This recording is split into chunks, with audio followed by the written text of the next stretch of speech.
Hello, everyone, and welcome to another episode of the Raw Men, which I think is maybe episode 69. I don't know I lose track at this point. And this time I have representatives of 137 Films. We have Clayton Brown, Monica Longross, who are co-producers, co-directors, co-founders of 137 Films. That's a lot of films.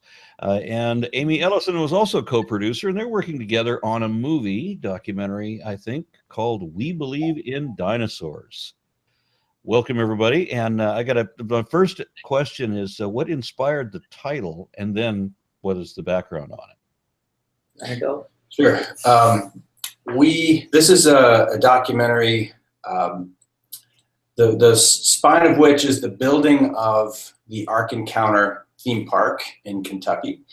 And so we've spent a lot of time with the designers, builders, artists building that facility, examining creationism and creation science in America.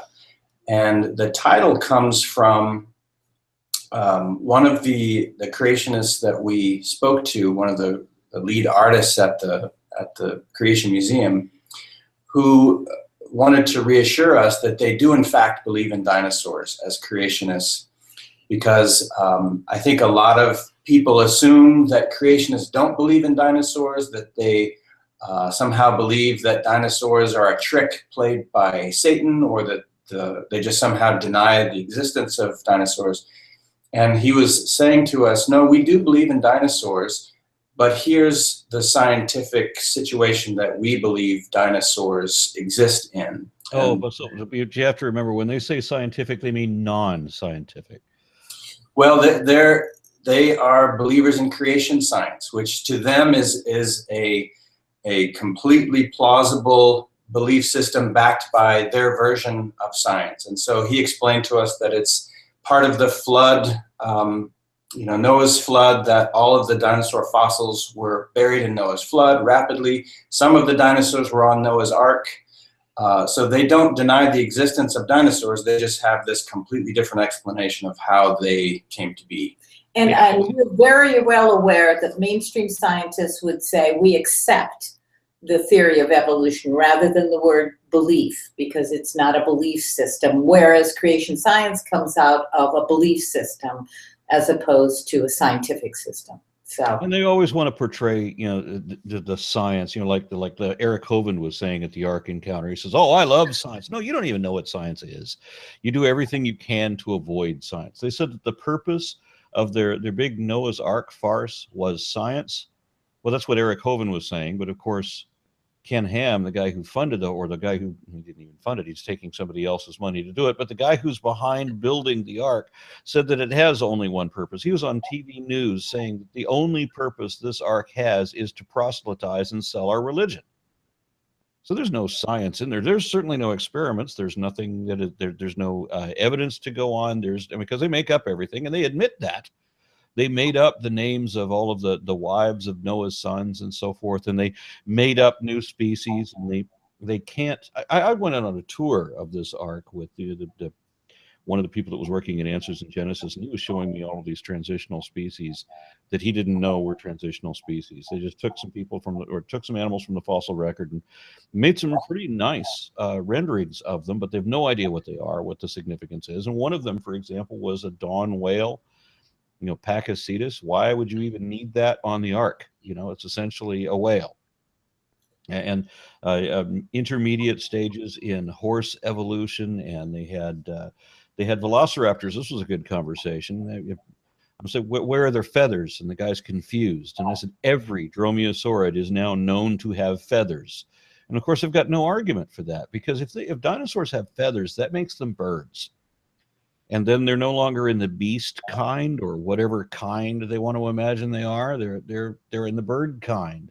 They don't even understand there's not a bird kind. According to the Bible, there's like all kinds of birds. It actually says all kinds of birds, or that there's several kinds of birds within, or that there's also all sorts of birds, whatever a sort is.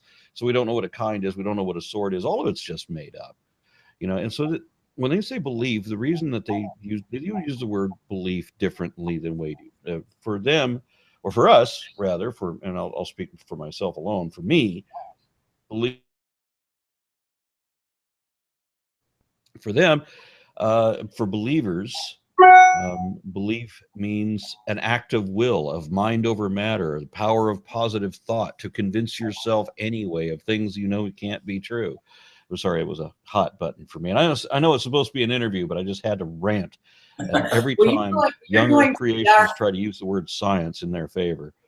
Well, you're going to the Ark with a lot of information that many of the people who attend are not going to have. It's very impressive. Well, and your response is in talking a lot about how they sort of cloak themselves in the language of science is one of the reasons that Monica and Clayton first got interested in this film to begin with, because in kind of muddying the waters and making things seem scientific, then it really does, they feel like they're able to create, and they are able to create, this aura of doubt around actual science. And that was the big concern. Well, it's an aura of doubt, but it's also an aura of certainty that they have science that's just as valid and just as legitimate as mainstream science. And so we've talked to some of their PhD staff scientists who publish papers in their own peer-reviewed journals, who give lectures and talks, and who go to conventions. And so often what happens is, as Amy said, the average person, and we've spoken to one of our characters who's a former creationist, and he has said, you know, the average person doesn't have a deep understanding of science. So there's a lot of gaps, as he says.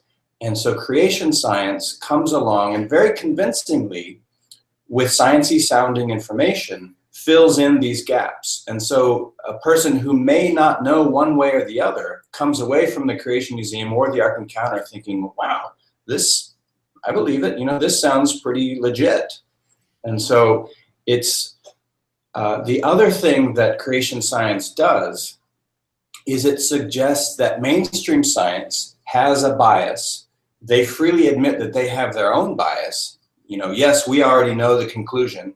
They feel like mainstream science also has a predisposed conclusion, and that is evolution, and that therefore it's just a matter of interpretation. And so by doing that, they delegitimize mainstream science as though it's also a faith-based system. I've noticed that just about every logical fallacy in any list has been used as an argument for creationism, and that every argument for creationism is a logical fallacy.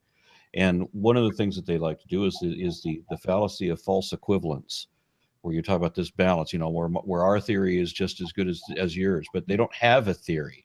They have literally nothing on their side except blind assertions. And then what you said about the aura of doubt, see, the belief system means it is make-believe, right? You know, they're trying to convince themselves they have the power of pretend.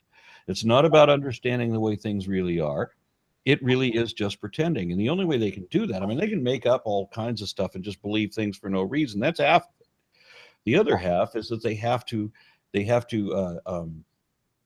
discredit somehow or disregard by whatever means necessary what we can show to be true that stands in contradiction. And so they have these statements of faith. And Answers in Genesis, who's building this ark, says in their statement of faith that, you know, I don't remember exactly how they phrase it, but, you know, there's no evidence of any kind can be valid if it contradicts their interpretation of Bronze Age folklore. So they have already rejected all the evidence there could ever be. No matter how true evolution is, no amount of proof will ever change their minds.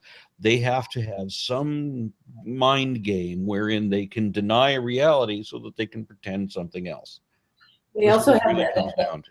Yeah, they have that equivalency thing with teach the controversy.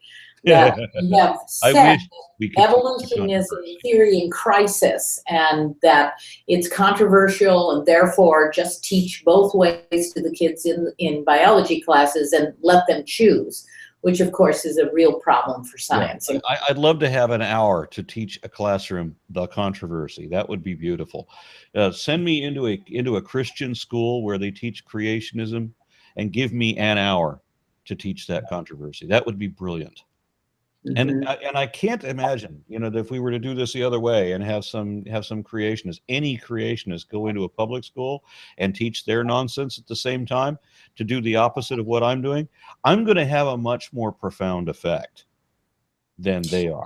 Actually, Randy Moore at the University of Minnesota, who teaches a class in creationism, has a creationist come in and give a discussion, and Randy says he doesn't argue, because to argue with a creationist is a losing battle, and so he has the creationists leave, and then he does a discussion. And I watched a video of a creationist who was trying to teach evolution the way the school required, and it was so bad. I mean, the guy has obviously absolutely no idea what he's talking about. He's just making things up. They didn't go with a textbook. There's no video lesson. There's nothing. It was a bewildering entrenchment in inanity. But the problem is, if you were to go do that experiment, or if there were a teach the controversy situation, what happens is all a creationist has to do is plant one seed of doubt that there's not all scientists agree. Because what they have in their favor is absolute certainty. And science, as we all know, one of the strengths of science is to be able to say, you know, I'm not really sure. It may be this, it may be that, maybe we'll never know. And so the creationist views that as weakness and says, well, we know. You know, there's no doubt. They're lying. We know things that no one even can know. I mean, Peter Boghossian, philosopher, professor, had this video where he was talking about how faith is simply pretending to know what you don't know. That it summarizes like that. And I had also made videos much to that effect, where these people are simply asserting as fact what is not evidently true, and pretending to know what they know they really don't know. But see, I'm not sure I agree with honest you. and illogical as it could possibly be. Yeah, I'm not sure I agree, though, that they are actively engaged in falsehood. I think they think that they know. You know, I'm not sure that they are actually aware of the fact that they're believing in something that they know is not true. I think they truly believe what they believe based on a desire to believe it that is so strong. To defend my allegation, then, since you said you're not convinced of that, I offer a challenge in my book in the 13th chapter, because I always want to talk about how evolution is a fraud, right? Well, in that chapter, I talk about show me one evolutionary scientist, somebody who's working in a field that directly relates to evolution, you know, biology, geology, something specific where evolution is a factor. Show me a professional evolutionary scientist who ever lied in the process of promoting evolution over creationism.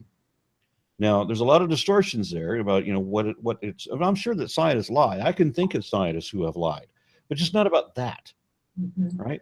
And there's never been a reason for any scientist to lie about that. And the answers that people come up with was like, Piltdown Man. Well, okay, well, you were supposed to name the scientist. Piltdown Man is not a scientist. You're supposed to give me the lie verbatim and show me how you know that's a lie. Saying the word Piltdown Man doesn't do that. Because, and also this was supposed to be promoting evolution over creationism. And one guy trying to dupe, for whatever motive it might have been, trying to dupe the Royal Society, whether for finance or to try to shame them, that is not promoting evolution over creationism. Right. These are duping scientists.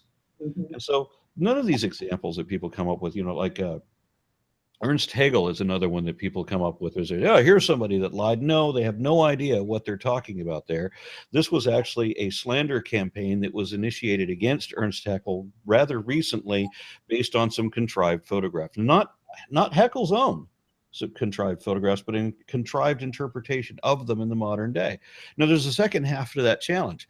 Name the scientist who lied while promoting evolution over creationism. Nobody can answer that challenge. Second part of the challenge.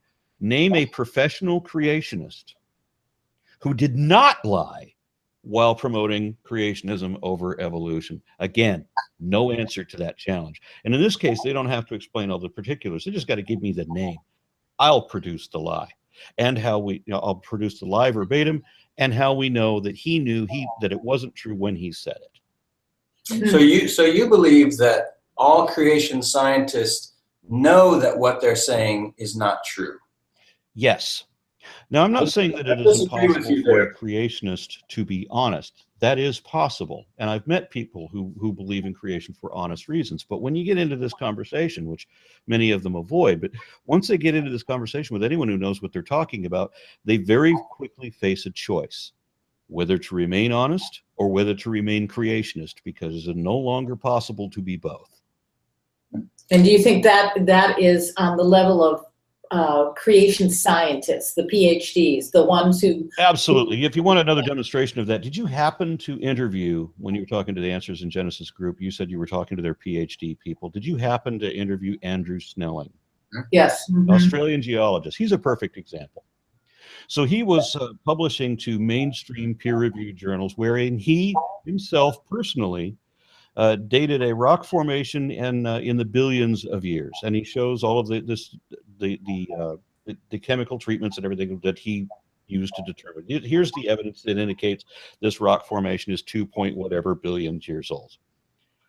At the same time, he was also publishing in what was going to be the precursor for Answers in Genesis, wherein he blamed everything geological on the flood, saying that the earth is only 6,000 years old. He's making both statements in two different journals, well, one journal and one creationist claptrap, at the same time. And so then later, Andrew Snelling makes a comment about transitional species. Acanthostega was the example, where he said that Acanthostega couldn't be a transitional species because its legs were securely fitted to its body, and so it was designed for walking. So they have this interpretation that a transitional species is supposed to be something that is no good at any job. So this thing, as is perfectly capable of walking, therefore it's designed for walking, and this is not a transitional species. And then one of his associates at Answers in Genesis, Garner, argued that Acanthostega can't be a transitional species because its legs can't support its body weight, because it's not firmly attached to its skeleton, and therefore it's clearly designed for swimming. So both scientists in the same magazine arguing opposite points. The whole point is they can't admit what a transitional species is. They're forbidden to admit what a transitional species is. And so I think my criteria for what a transitional species is when creationists can't agree on which side it is, but they have an imaginary line and they both say that it's 100% on either side of it. So do you think that they're purposely turning off their brain in order to be true to their faith? Or I've talked to some creation scientists or former creation scientists who said that is exactly the case. I was talking to Glenn Morton, who's a geologist who was a former author for a Creation Science Quarterly magazine, something like that. And then eventually, because he was working as a petrogeologist, he's finding oil. He came to a realization where Monday through Friday, he had to believe that the earth is billions of years old. But on Saturday and Sunday, he believed that the earth was thousands of years old. So he's compartmentalizing in his head. Yeah. And realizes, of course, about how this has become a litmus test for whether you're a true enough evangelical, at least Christian. And whether in the worry is that might become a litmus test for whether you're a conservative Republican, that you need to believe in a literal Bible and a 6,000-year-old earth. That shows your true faith. So are there people going to have to make this decision that my faith is more important than my critical thinking skills, and I've got to turn off my brain in order to do this? Do you think that's what's happening? Which is an interesting question. I think we asked, we're looking at when we believe in dinosaurs. Well, Bill Nye, when we were talking to him, he seemed genuinely confused by Ken Ham, and he was sort of like, he said, I am not sure if this person genuinely believes what he is saying, or if he's an actual believer. It was so hard, he felt, to get a read on him, because I think of this compartmentalization that it seems people are having to do to create this psychological space. And they put so much energy into it. I mean, a $100 million building with these, these creation science exhibits that they put tremendous time and their talents into and resources into in order to maintain this idea is mind-boggling. Yeah, so let's look at Ken Ham and how honestly he believes, right? First of all, he's got the statement of faith written into their platform, essentially, wherein they say that they reject any evidence that stands against their interpretation, right? They're admitting to this bias. Now, is the admission honest or is the bias dishonest? When you say that you will reject any evidence that ever stands against you, and thus you're essentially admitting that you will never admit when you're wrong, is that honest? So also Ken Ham says that he uses confirmation bias, and the way he labels it is not by calling it confirmation bias, he calls it God glasses. When you get presented with all of this evidence, you can just put on your God glasses and say, oh, well, now I understand. Fossils can't be millions of years old. The fossils can't have come before sin. There was no death before sin. So you just assume the fairy tale and reject the reality. And many people have made this statement. Many religious leaders, some of the big names in creationism, have made this argument that wherever the science, whatever the evidence, wherever reality conflicts with your preferred belief, reality is wrong. And I have to classify that as being dishonest. And there's one other thing of it. Ken Ham said that he has seen fossils of dinosaurs, dated back, 67 million years ago, that had brain cancer.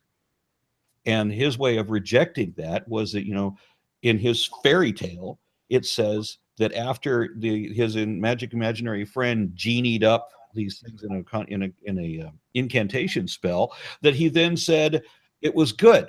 Well, how can dinosaurs having brain cancer be good? So therefore, fairy tale trumps reality, and the evidence just is supposed to evaporate from the imagination, I guess. So, I mean, is that dishonest? I feel like you want to believe in salvation, because this is the big deal. You want to believe in salvation, that you're never going to die, that somehow when you die, you're not really dying, you're going to live forever, kissing the ass of some indomitable despot for all of eternity, as if that's not damnation. But if you want to believe in that, right, if you want to believe in salvation, you've got to believe in creation. So you've got to make believe creation. You have to make yourself believe. And this is what you're judged on. You're not judged on your actions.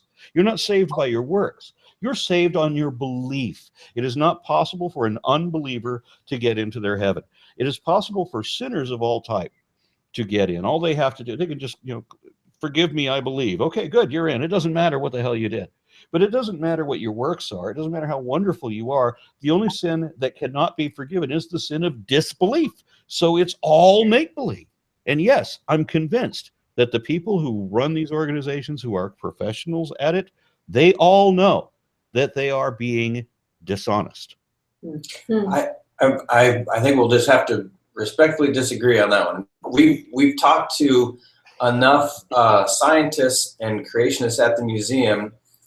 I at least truly believe that they believe what they believe, and that they have such a desire to believe it that they are guilty of selective misinterpretation of what they see. But I feel as though they believe their scientific structure is legit. I believe that they feel as though they have found enough credible answers to the problems we're talking about that they can say, yeah, that works. And I feel like they would say to the evolutionist, you have the bias as well, because you have you're predisposed to believe that evolution is true. And therefore, you're no better than we are, and maybe you're dishonest. So when you point out these logical fallacies that they keep employing, right? When you point out that evolution is not a belief system, do they ever correct when they've been proven wrong on anything, ever? No. That is dishonest. They know that it's dishonest. It's not possible for them to not know that. But I feel agree with me, but you're going to be wrong. I remember we used to talk about the psychic price that they must pay for their belief system to belong to the tribe and say, in the face of all this, I choose to believe God, that God, and that they'll say that to us, that God can do anything, that maybe I don't understand it, but God put it there for a reason, and that because God is right, it must be right, even if my head over here is screaming a little bit and saying it's wrong. I have to go with God, that's what it is. So I think they pay a psychic price. I worried about them, that the price that it's paying. I agree. I was on a to movie make called that My Week in decision. Atheism by a guy named John Christie. And when that movie came out, I went onto his website and I found his church website. I found him doing sermons, and I watched one of his sermons where he happened to be talking about this film. And he admitted to his own congregation that I have evidence that A exists, but I choose to believe B. Although everything points to A, I'm going with B.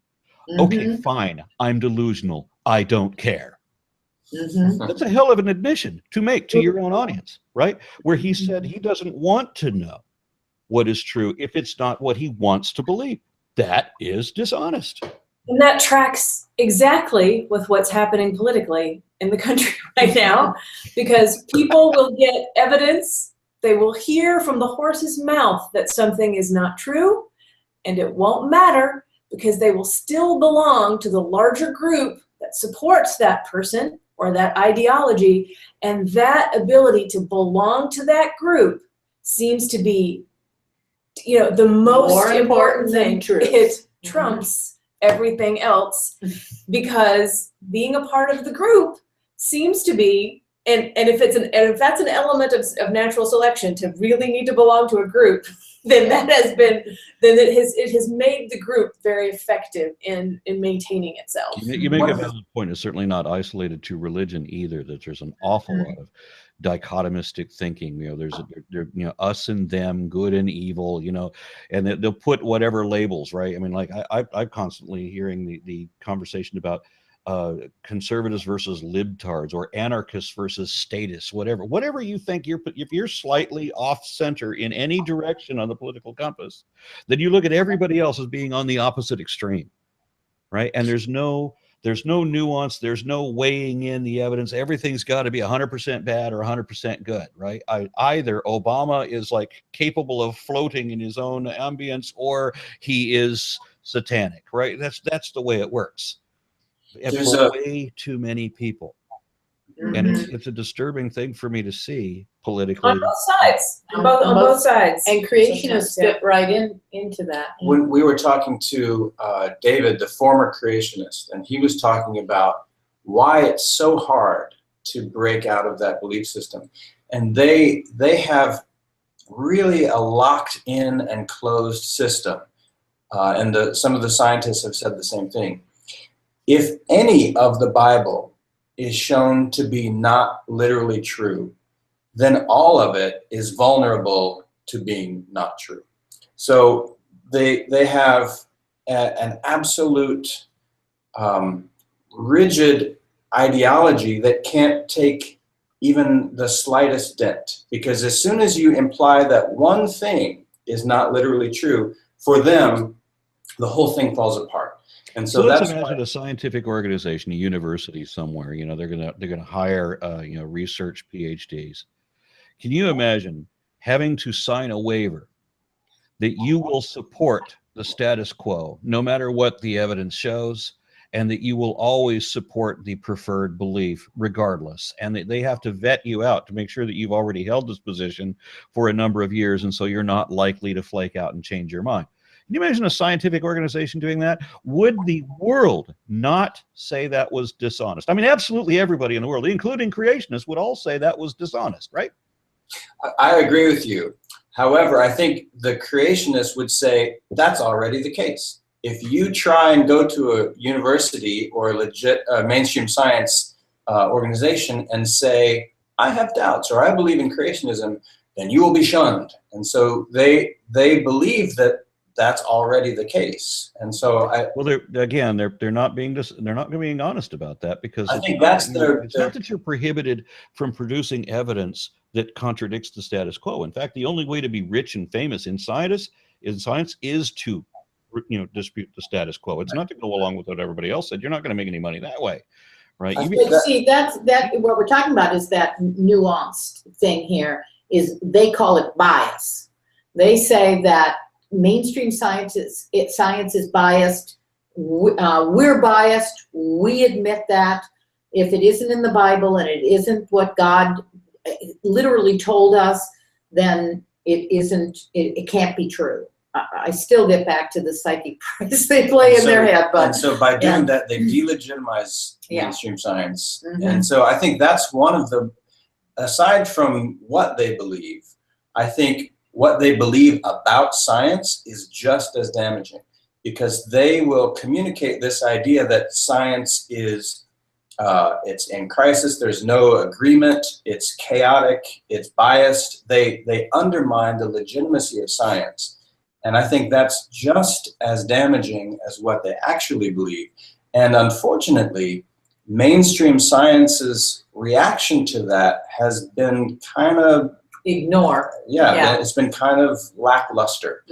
And that's a frustrating thing too, where I've seen scientists won't engage the educational process. Right. Won't engage these attacks because they know what the evidence is. They know how obvious it is that they say, "Oh, these people are just crazy." They think ignoring it is the right way to go. Who haven't but done anything. Unfortunately, the ideas about evolution kind of track with other troubling ideas that are sort of emerging as the alt-right gains more influence in the culture, and that those groups have also been sort of ignored and discounted or even made fun of as not being effective or just being a small fringe group.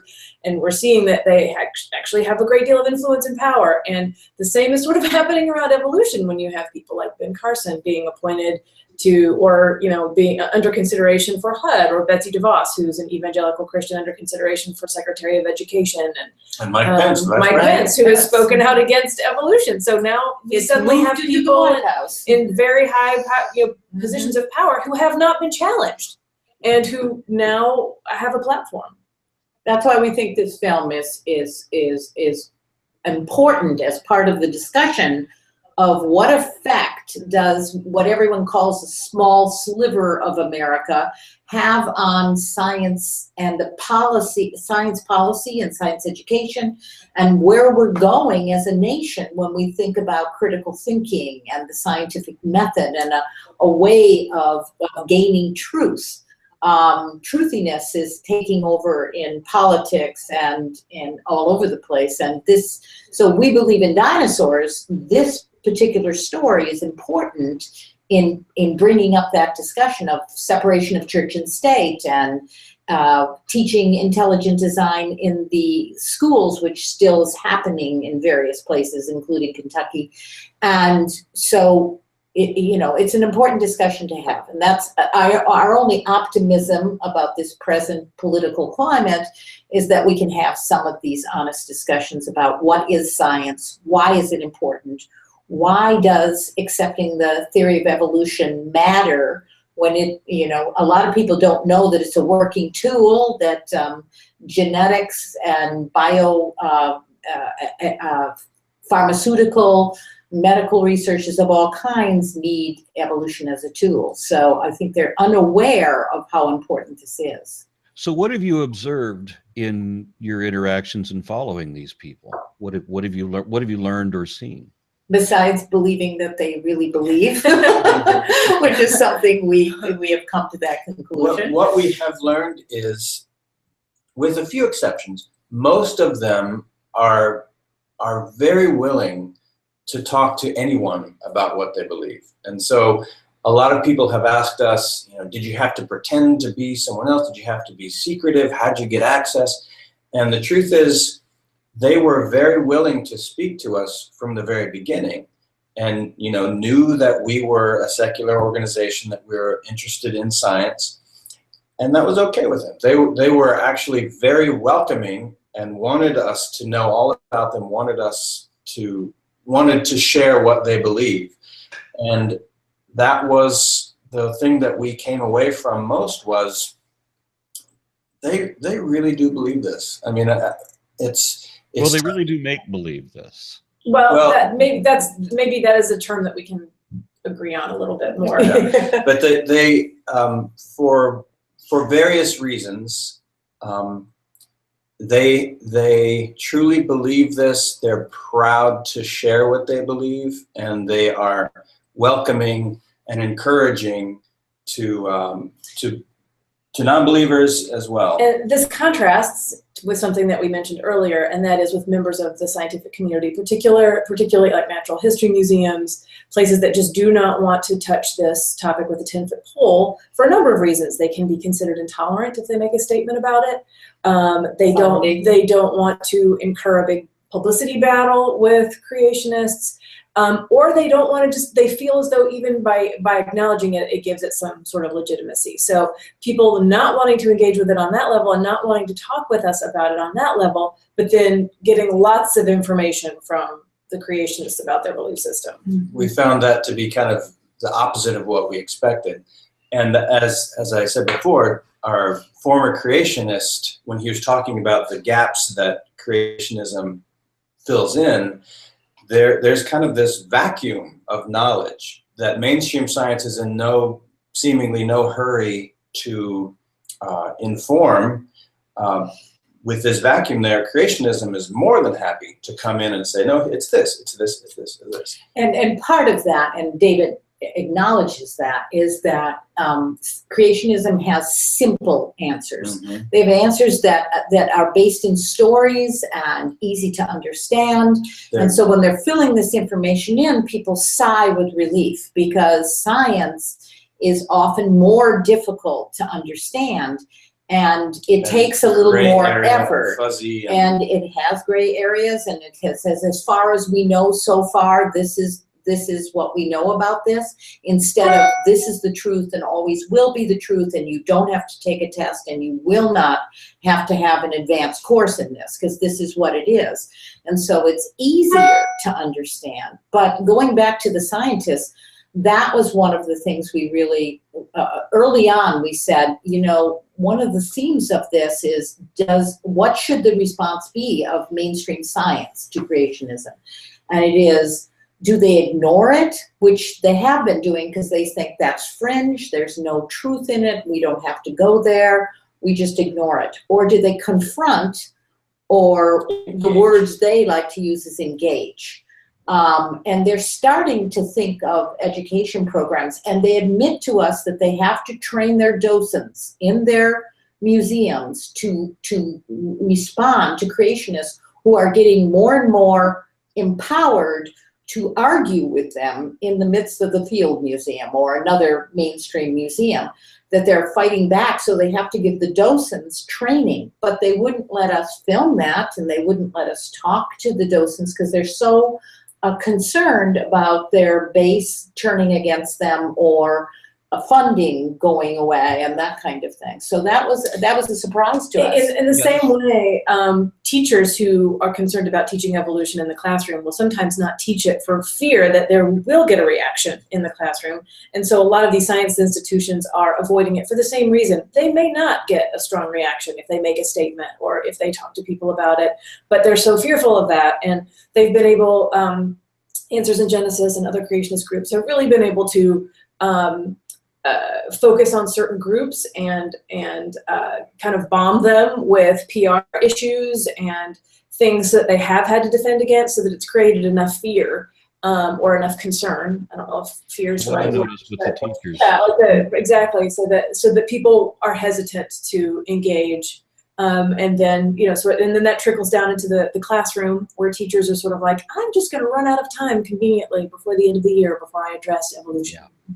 Yeah, I've seen that too. That's why I make a video series, classroom supplement videos teaching biology for middle school and high school students, but also unapologetically including evolution, so that the teachers who don't know how to teach it can just put that video on, and then it teaches the lesson, and they're not responsible for it.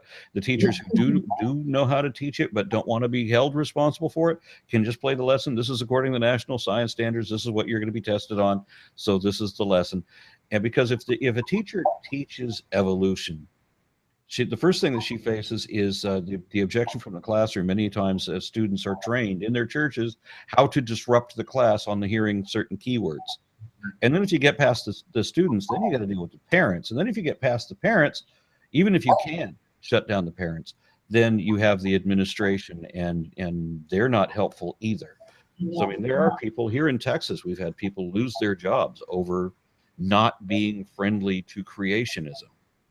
That's right. And you're right about scientific organizations losing funding if they say anything against religion. And in Kentucky, when I was there, I was hearing that no scientist in that area of Kentucky was able to speak out against Noah's Ark, or to say that they're, speak against young Earth creationism, because Ken Ham essentially owns, the local universities, and would have whoever he needed fired.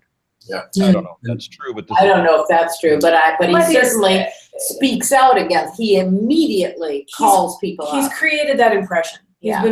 He's been very successful in creating that impression, whether that's true or not. There's a geologist in our film, Dan Phelps, who's the head of the Kentucky Paleontological Society, and he's said to us on camera, I don't know why I can't get anyone to help. This is, I feel like I'm alone out here. I can't get any of my scientist friends involved, whether they're afraid of repercussions or whatever it is. So, but it goes back to what Amy said too. They don't want to. We have a policy and a feeling in this country that religion has a right to be. And when someone like Ken Ham says, now this is attacking our religion, then everyone goes, oh, no, we're not attacking religion. We're all very careful about that churches have a right to be, and of course that's freedom of religion is as American as apple pie, let's say. Now, the problem is the way we approach it. Everybody has a right to believe whatever they want to believe. Now, in other countries, they don't have a right to believe even quietly. They don't have a right to believe what they want to believe. I was in a Sharia state about a year ago, and my friends there were prohibited from not being Muslim. There's a requirement. If you're Arab, you have to be Muslim. It's a law. So you have to believe that. You can't just declare it culturally either. You actually have to believe it. So it's a thought crime. Whereas in the United States, you're welcome to believe whatever you want. The problem is we give permissions and special privileges on top of that, so that when you name your religious belief, you are then exempt from rules that apply to other people, which needs to be changed, because everything about the way they teach creation science qualifies as legal fraud, which is another reason that it's openly dishonest.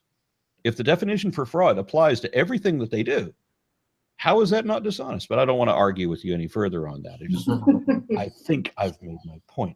But, but I want to hear, and I agree with you about the value, and especially the timing with coming out in this with this particular documentary the way you are. What other impact do you think it might have? We're hoping that it's, the sister controversy is climate change, which has been fairly well acknowledged, at least as a controversy. There have been a lot of films and writings. This issue is a lot less well known. I think it's going to surprise a lot of people that so much of America is struggling with this most basic scientific concept. Meaning evolution. Meaning evolution. So one of the things that we're hoping for is a dialogue to emerge from this along the lines of, this is yet another issue where in a kind of uniquely American way, we are struggling with a major scientific concept and doubting science. And now look around, it's, as we've said before, it's elevated to the national political level. So we're hoping for an awareness of this burbling that has been going on that not as many people are aware of. I think most people would say that the United States is still leader in science in the world. And so I think our discussion here is part of how do we remain a leader in the world as far as science goes when we cannot even accept the bedrock of the biological sciences, which is evolution. It's not in controversy, it's not in crisis, it's evolution, for heaven's sakes. And if majority, what? It is observed. It is observed. It is there. And 99.99%, I love that. That's so science. You just don't say 100%. Can't say 100%. Fine, accept evolution as true. So if you can actually say that evolution is accepted as fact by the entire global scientific community. And the way that you get around that I'll never saying 100% thing, because Andrew Snelling is out there with his misusing his PhD deliberately, dishonestly. And about 10 others underneath him. Is that when there was the Project Steve that came out subsequent to another project, a scientist who dissent from Darwinism, saying we are skeptical about scientific theories. Well, of course they are. The way that the question was phrased, my name could have gone on it too if I didn't know who it was that was asking the question. Right? I'm skeptical of things. I'm skeptical of everything. A lot of people don't think so, but I am. I'm skeptical of everything. Mm-hmm. But the Project Steve comes back with a listing of people's names that are all based on the name Steve, Stephanie, Estevan, things like this, representing 1% of the population. And they ended up with thousands more names on their list than there were of the creation scientists. And the creation scientists had mathematicians and medical doctors and people had nothing, and engineers. People had nothing to do with any of the relevant science, whereas the Project Steve was actual biologists and geologists, people, earth and life science people, directly relating to evolution. So what you get is a percentage where 99.86%, not 99.9, but 99.86% of all these earth and life sciences agree that evolution is a demonstrable fact, and that some pathetic 700 people representing 0.14% abstain for prior religious reasons. So if 99.44% is pure, according to the silver trade, then the entire global scientific community. All right. I like that transitive property there. So if that's true, and the United States, though, when you survey the general populace and people come in at, 42% believe in a young Earth that is 6,000 years old, then we have to be asking, are we going to remain a leader in science in the world if this is a problem here? And I think that's part of the dialogue. Scientific organizations do need to take this on. They do need to approach education in a different way, because one of the working is sharing facts. Mm-hmm. Right. And you have to understand, you have to explain the philosophy of science, how to be intellectually honest, and how do you improve understanding. This is what they need to teach, because logical thinking is completely out the window with creationism. They literally teach and endorse every logical fallacy you can. I mean, arguments from ignorance and incredulity, the God of the gaps, of course. The question begging is all over the place. The circular argument routing back to the assumed conclusion. That's what they've got. That's all they've got. And they don't realize that they're even basing on any of these, or that there's a problem with it. I've had people that say, like you said, they'll admit that their argument is circular, but that it doesn't matter because they believe what they believe. And they're not going to believe what you believe because that's not what they believe. And I've actually had somebody say that to me. That's why we think the ones we've been talking to are not lying. they just believe that they're going around. There is hope, though. If we were to have a little bit of hope, when Bill Nye went to debate Ken Ham, as we've been discussing, mainstream science really read him the riot act for engaging them at all, for saying, you can't dignify them with this response. You're elevating them with this national or international platform. You shouldn't go. He did it. And this idea of engage or ignore, he chose to engage, and we applaud him for that. We were there. We were unable to film it, but they filmed the whole thing and streamed it online. Afterwards, we did some kind of exit interviews, and we asked people, who do you think won? How did it go? What do you think? And in the young people especially, even if they said, I think Ken Ham ultimately won, you saw in their eyes and heard in their comments, well, Bill Nye did have some good points. He really did have some good ideas, and, critical thinking is good. The former creationist in our film said it wasn't until he was in his 20s before he heard someone posit the idea that Genesis was a metaphor or an allegory. So by just going there and saying, no, here's another idea, he kind of inserted himself into that bubble and exposed a lot of minds just to the idea that it's an allegory. And that, I think, is a hopeful thing. And we heard from people that were there in the audience through David, and through the Friendly Atheist, who also talked to people who went there and heard for the first time these arguments that were pro-science and that were pro-evolution. And that was the first time that he was able to actually pierce the bubble. And I don't think that mainstream science gave him credit for that, for saying that he actually went into a place and allowed that message to be heard in a sort of evangelical sense, even, to be able to go into a place and talk about science and have it be heard for the very first time by some people. We'd be more than happy to take We Believe in Dinosaurs into a evangelical church. That would be interesting to us to have that kind of discussion. And certainly we've been invited in other churches to show it and have that discussion about separation of church and state, and it could come out of that. If not, some kind of talk about evolution, which we'd probably bring a scientist with us, to do that, because we are filmmakers ultimately. Since you mentioned, We Believe in Dinosaurs, I don't know if you're aware, I got into a debate with somebody who said they were representing a group called Christians Against Dinosaurs, who were advocating that all dinosaurs were a fraud.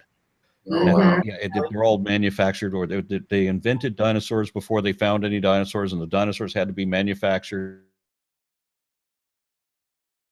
That was just a hoax. The person was playing a Poe.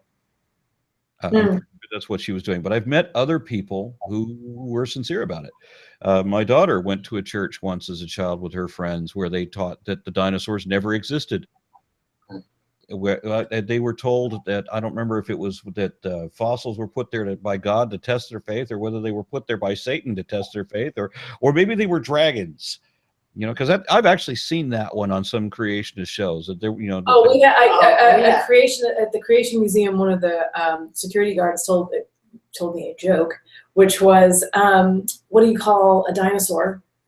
And I said, "What?" And he said, "A dragon with good PR, or a dragon with a good publicist."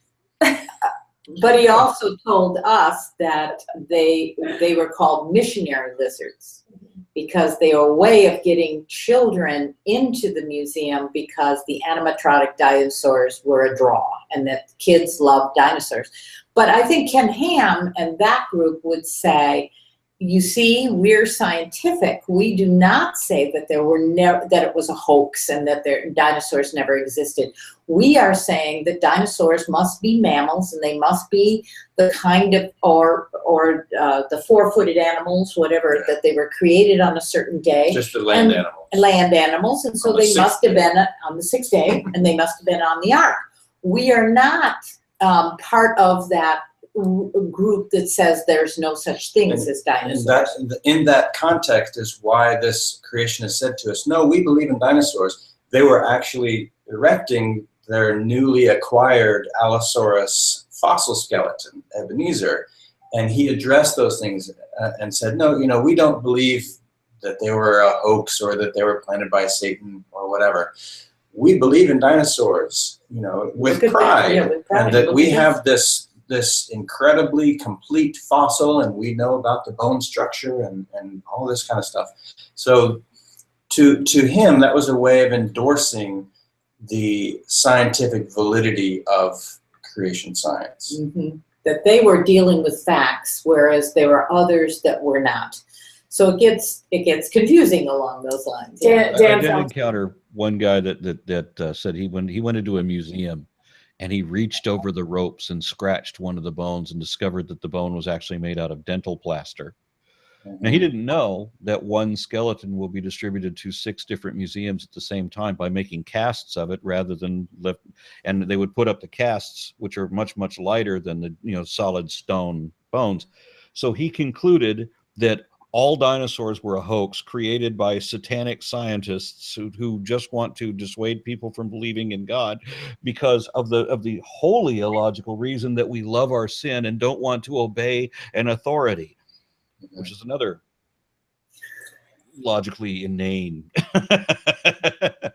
I don't know how to describe how stupid Authority that is. is a strong thread through a lot of what's going on, both in the creation science movement and in our country today.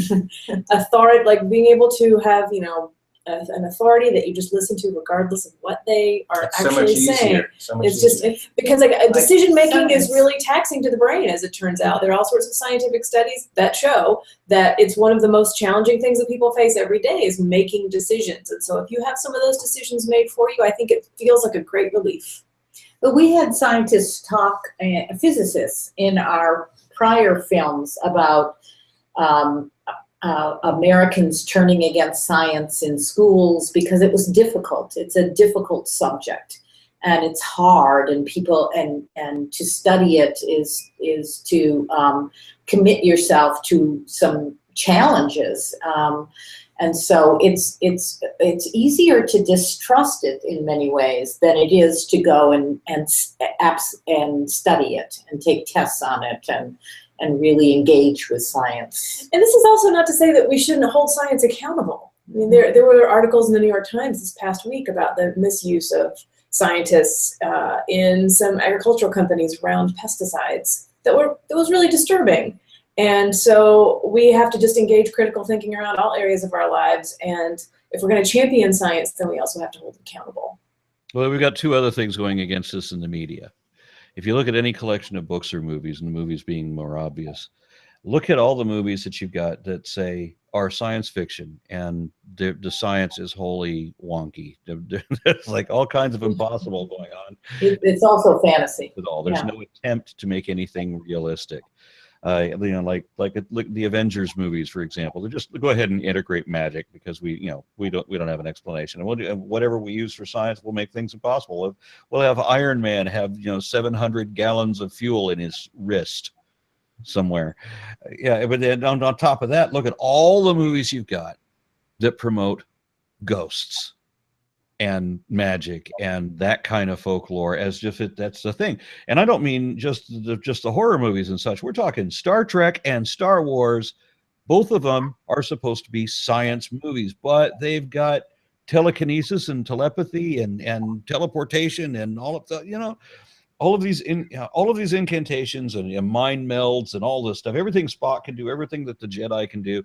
People come away thinking that those things are potentially real, and that the mind, that you only use 10% of your mind. So just imagine the magical powers you could have. It's bewildering. So we're doing it to ourselves, it seems, through our media. How is how does your documentary contest that? Well, I don't think it does. I mean, that's we can only do so much. Especially in one film. Maybe that's another one. Yeah. This could be multiple films. But I think one of the things that we are doing is taking this seriously. It would be a pretty easy thing and maybe a tempting thing to just go in with the idea of just blowing this up and saying, look how stupid these people are, look how ridiculous what they believe is. I think a more important thing to say is they really believe this. Look at the seriousness of this situation. This is a pervasive belief that has some very robust networks through which it is spreading. And the impact of this is being felt now in a way that no one really anticipated. And so we're taking this seriously. We're taking what they believe seriously, and it's not something to really dismiss, because as we've been talking about, by ignoring this, mainstream science's ignoring of this is not working.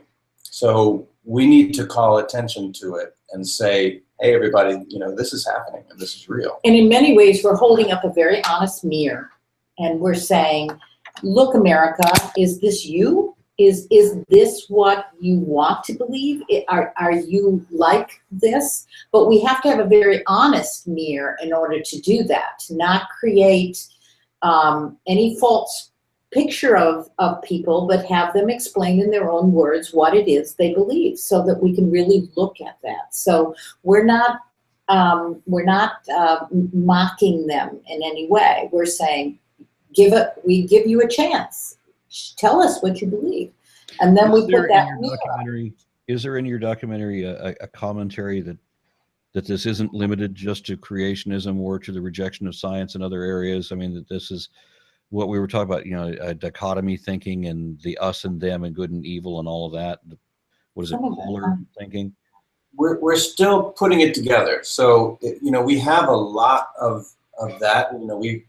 As you know, documentaries, you end up with hundreds of hours, 100 times more than what you can actually fit in. So we're trying to find the balance of the story, the information, the commentary, the experts. We're still working all that out.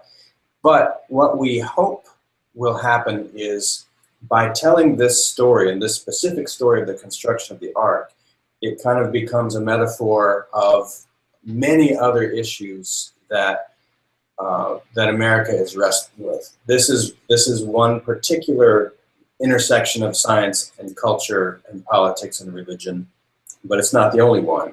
And hopefully it can become the smaller tale that tells the bigger story. That's the goal. Well, I agree that if it's going to change, it's going to have to be from the grassroots. There have to be as many sources like yours that point out that there's a philosophical thing going on, where polar thinking and the logical fallacies and all like that, and are just in one band of people, and they do represent that one band of people occupy all the different political points. I accept, left, right, authoritarian, libertarian, whatever. People are thinking this way more and more often, and I'm one of those people that wants to struggle for a bit of nuance, to try to take things, weigh them out. Not everything is all the way this or that, and not everything is in the extreme. I view people in one of those U categories, where most of us are in the middle, and where it's virtually impossible to be all the way out on the ends. And so much of the population of this country seems to think that everybody is on one end or another. That just can't be. Well, we're all struggling for the same thing, for put a little light on this subject and to get a dialogue started. And in our way, that's what we do. We do documentary films, and we tell stories about science and culture, sometimes going like that, and clashing. To raise these questions. In order to have the questions. We don't have, we don't give answers in our documentaries, but we raise a lot of questions about what is science, and why is it important, and point out to people how much it permeates our life. One of the reasons I got interested in this company is that it was not didactic, which sometimes will make people just stop. So in telling stories, you can help to avoid some didacticism and having people feel like there's a foregone conclusion.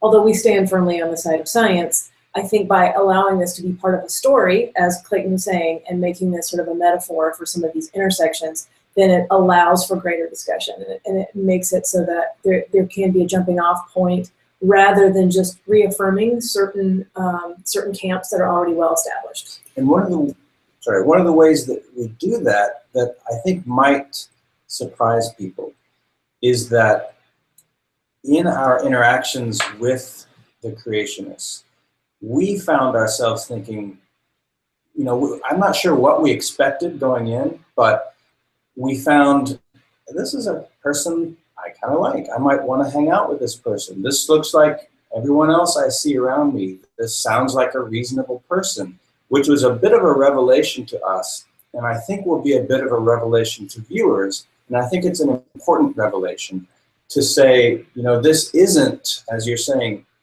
just them and us, and aren't they crazy and aren't we normal? It's like, actually, we're all kind of in this together, which I think is an important thing to understand.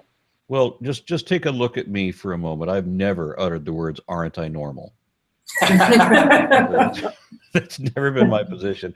We've come up on just over an hour, and I want to make sure that I haven't talked over you the entire time. I want to make sure that there's anything else you want to say about the importance of your movie, the message that you're getting out, the value in what you're doing. Please express that, and I'll let you put out the closing statements. Should we talk about our Indiegogo campaign? We are looking for money because it's very expensive to make a documentary film. And so if people want to go to the Indiegogo site, which also has a trailer on there and more footage that they can see what we're doing, they can go to Indiegogo. We believe in dinosaurs. And how about the IndieWire? Yeah. For one more day. And just one more day. I don't know when this is We're coming trying out. for Project of the Month. Project of the Month for IndieWire. But at the Indiegogo site, it's great if people can support, but they can support in lots of other ways by, if you follow us on Facebook, which is easy to find us on Facebook. We believe in dinosaurs. Follow us on Twitter at Dinosaurs We is our handle. And just if you share the Indiegogo campaign with other people, maybe it will connect with somebody and it will help us to build a community that can continue talking about this and can help us do outreach after the film is made, because that's going to be another aspect of what we do, is trying to do outreach campaigns to help high school teachers emphasize evolution in their classroom, and to also just do this kind of question and answer and discussion that we think is going to result in better understanding and also in promoting science and a culture that's supportive of science. They can also go to our website, 137films.org, because that will tell them about our other films and who we are and what we're trying to achieve. Yeah, all of the relevant links that you're bringing up will be put in the bottom. Great. Okay, thank you. Okay. Thank you. All right, just make sure to email them to me. Okay, all right. All right, and I think, are we? You've I think we've said it all. Yeah, we're good. All right, I'm going to go ahead and close it. I want to thank you guys for being on. Good luck with the movie. Thank you. I hope it does well. I hope you got flattering sides for me. Mhm. I did You notice look that somebody great. sent me an email saying You that they look saw me in great. the clip. And of course, where do you see me? Is I'm arguing with a madman. Right. Yeah, and I'm sure we both looked equally insane. But all right, well, thank you very much, and I'm going to close out. Good night. Okay. Thank you.